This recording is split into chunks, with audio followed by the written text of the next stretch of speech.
I don't make a video like this for every release, but sometimes there's a release where there's like cool patch notes, stuff that actually changed in the game, where I would like to let people know about this. If you don't keep up with every Friday update, if you don't play all the time, this would be good stuff to know if you're uninformed on the situation. So let's get into it.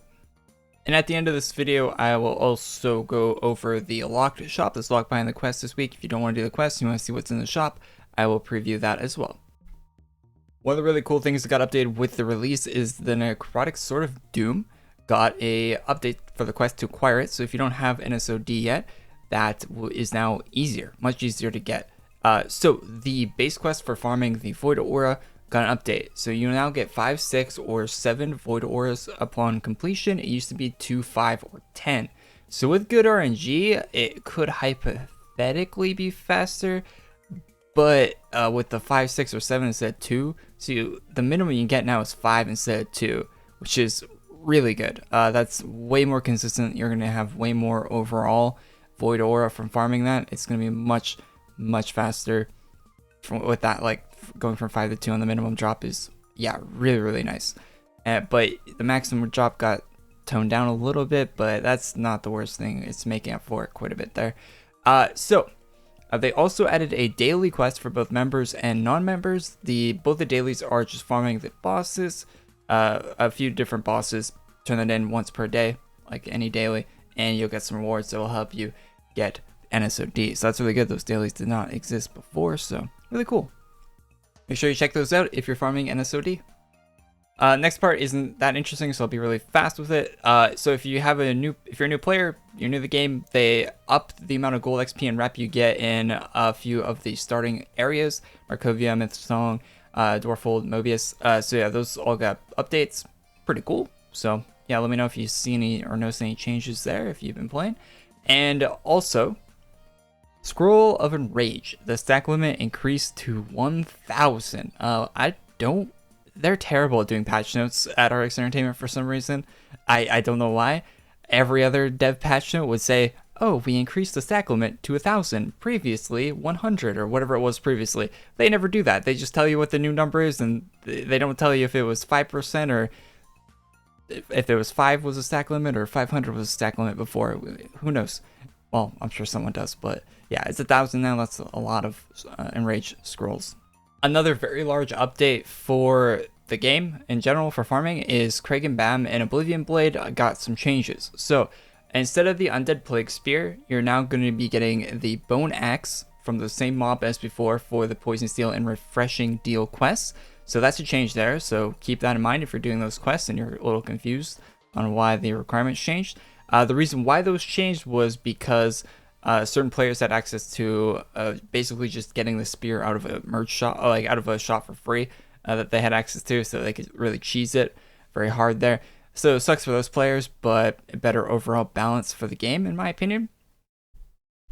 The Oblivion Blade got a drop rate reduction on the Tainted Soul, part of a quality of life, the quality of life where you could turn in the quest while in combat, made it so it's faster than they wanted it to be, I guess.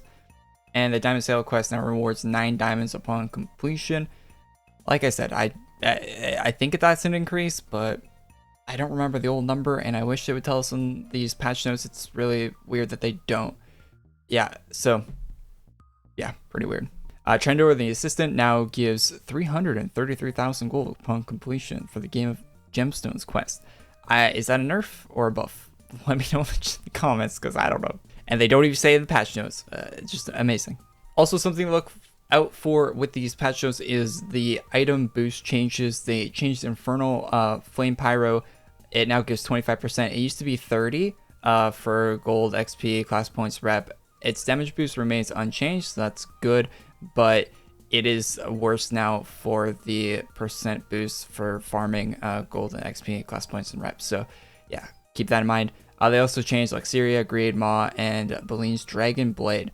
Balene's Dragon Blade now has the 75% to more dragons, just like the normal Dragon Blade, which makes sense. So if you have the Balene's Dragon Blade in your bank and you need that 75% damage boost to dragons, go and grab that because it has it's the same farming requirements to get the Balene's Dragon Blade as it is the normal Dragon Blade. So it makes perfect sense that it has the same damage boost now. Glad they updated that.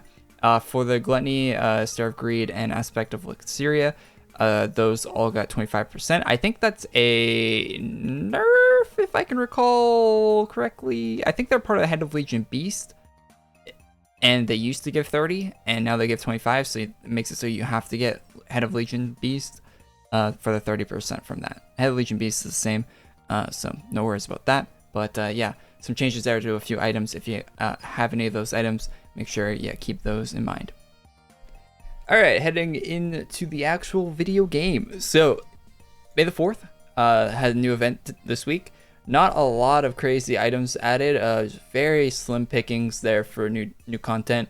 But there is a shop once you complete all the quests from Zorba here. He's standing up on that little rock there. Once you unlock the shop, you can do the merge stuff. Merge stuff is very easy to get the pizza slices. They're just boss, not boss drop. Oh, he's a boss, but low HP boss, you know. Very quick to farm, very easy. So there's a bunch of different items in here. I like this one quite a bit. Not Clark Custom on that blue, but cool gauntlets. A few different like weapons. There's some cool stuff in here. It's Star Wars related, so if you're a fan of that, come and pick them up. Some lightsabers and stuff if you want that. If you got any outfits that need the items. A few different armors, male version for that one, and male version for that one. Heavy metal usually looks better on male characters. Some hats, a few different capes. This one's pretty cool actually. Like kind of floats on your character.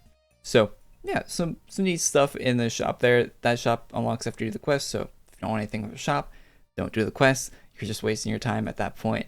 There's also a merge and gear shop here. The gear shop is stuff that's returning from previous years, so check that out. I'm not going to preview it here because it's old content, but check that out. It has returned. Yeah, some more stuff from previous years. I think the Star Crasher might be new. It kind of matches the stuff in the Feature Gear. Feature Gear got an update, so check that out if you're interested. Some rare items in there. I picked up, the only item I liked out of the featured was a sword. The only one I actually bought was this one, the color custom sword. Pretty neat, you can see. All the glowy parts of it are color custom. Yeah, really nice. So pick that up. There's some other stuff in the featured, but nothing too crazy. Keep in mind that the Dark Lord class has returned. It's a seasonal class. It's available. Not the best class, but if you want to try out a new class, it's from what I remember, very easy to acquire. So a pretty quick class to go get. Go and pick it up. It is seasonal, so almost every seasonal class is very easy to get. So if you ever see a seasonal class available and you're thinking like, maybe I try it out, they're usually very quick to get. Like it takes you at most like 2 or 3 hours to farm. A new Eldritch bonus package was added to the game. So if you have a bonus package token you want to spend and you want a cool ground rune slash basically a cape thing, yeah, there's a lot of items included. 14 helmets, 2 ground runes, character page badge, 4 swords, 4 daggers, 4 gauntlets, 2 capes, and 4 armors. So a lot of content in the pack. There is also, here's a preview of what the ground rune looks like. It's not really on the ground, but you know, I guess they're just using the ground rune as a cape thing, cape on top of capes. Anyway, so yeah, that's all the content that was added this week for AQ Worlds. Some pretty cool updates to some farming stuff. So yeah, pretty neat, and NSOD easier, really good. So like if you like the video, subscribe to the channel if you're not already. I'll see you in the next one. Peace.